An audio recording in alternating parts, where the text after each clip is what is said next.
Hello viewers, today we are going to start with class 10 chapter nitric acid. So here first of all it is about the preparation of nitric acid. Basic introduction is given that you can just read it.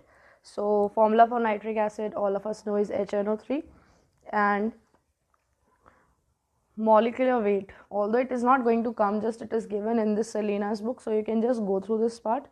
So here the main part that is there in the syllabus is laboratory preparation. So directly we will be coming to this part only. For whatever preparation you are going to do, if any diagram is given with that, make sure that you remember the diagram, not to draw, but yes, they can ask you to question related to diagram based, because 5 marks question from section A will be based on the diagram. So it could be any preparation from any of the chapters, that is 4 are there na, H2SO4, HNO3, ammonia and HCl. So out of this one, that question could be there, or from metallurgy and so on. So make sure that you remember the diagram. So here we have got this apparatus with us. Let me just zoom in here. So here we have, this is glass retort, this whole figure.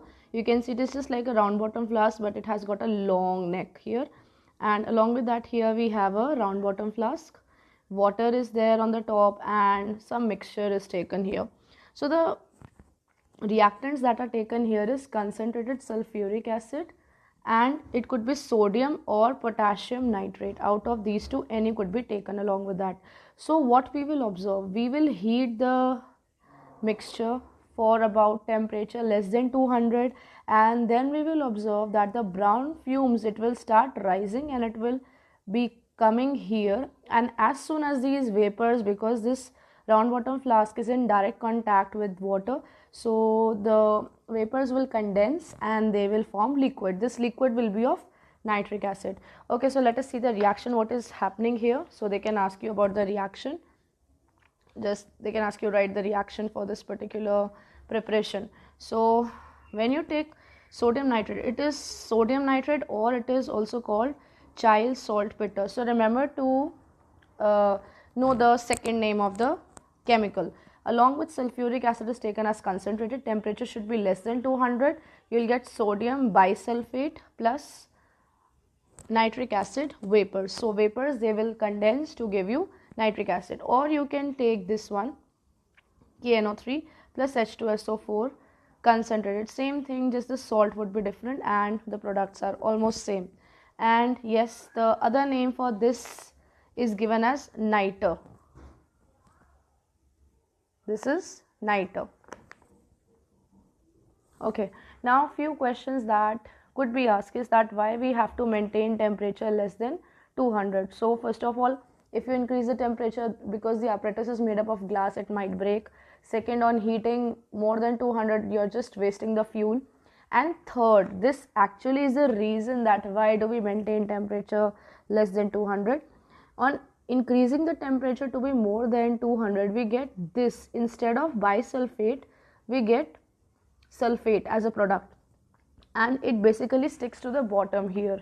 It sticks to the bottom here, and heating would be affected. If heating would be affected, your further formation of this HNO3 would be affected. So that is why we don't keep the temperature to be more than 200. This is the actually the main reason, because this particular product which is formed sticks to the bottom of the glass retort, which further makes reaction difficult.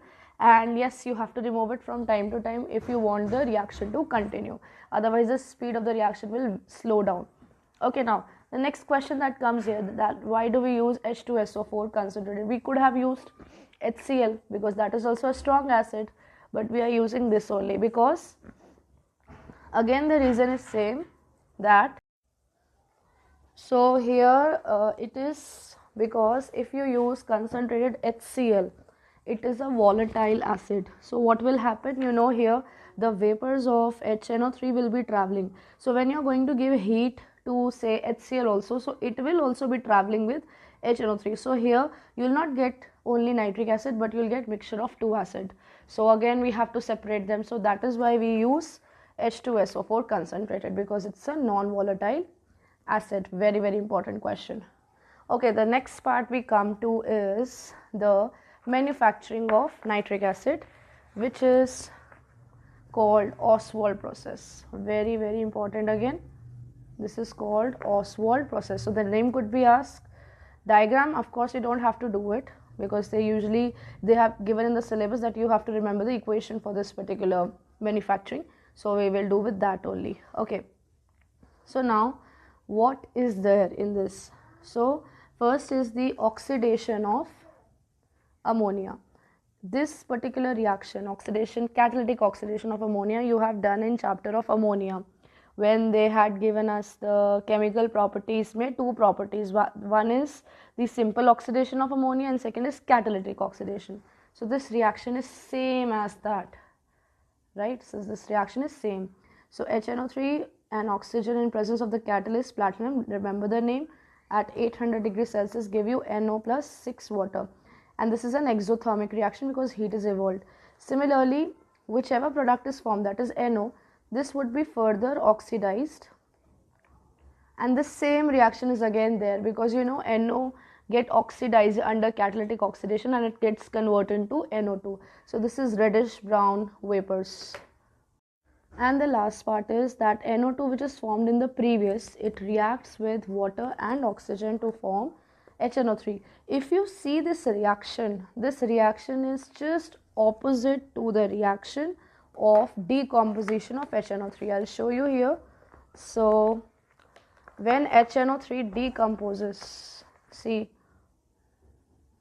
this is decomposition of HNO3.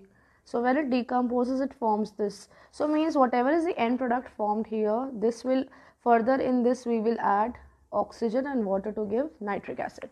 So this is the Oswald process. Now next thing is they can ask you one of the questions that why HNO3 concentrated turns yellow in color.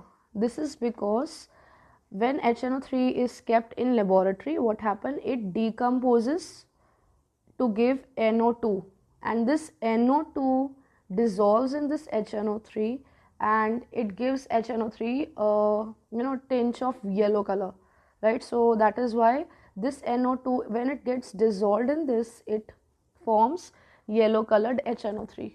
So yellow color is actually due to because of the decomposition. So whenever you visit your chemistry lab or just observe concentrated HNO3, you will see that it is not white or that is colorless, but it would be yellow in color. Reason I've told you, because NO2 is formed and this NO2 further will dissolve in this HNO3 and it will give its color, that is yellow to HNO3 concentrated. Now this is very important. How can you remove yellow color from the acid? So if you add excess of water, first of all, right? So NO2 will dissolve in water and the color would be removed. But this second method is not trustworthy. Why? Because when you are adding water, you are changing the concentration. So usually we prefer first method, that is here what we are going to do when we add dry air, when we pass or bubble CO2 or dry air, what will happen? NO2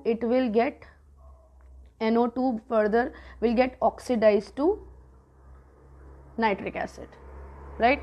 So whichever amount of HNO3 has dissociated to form NO2, so this NO2 when you are going to add dry air or CO2, it will further form HNO3. So again here what will happen? The color will disappear. So these two are the methods, right?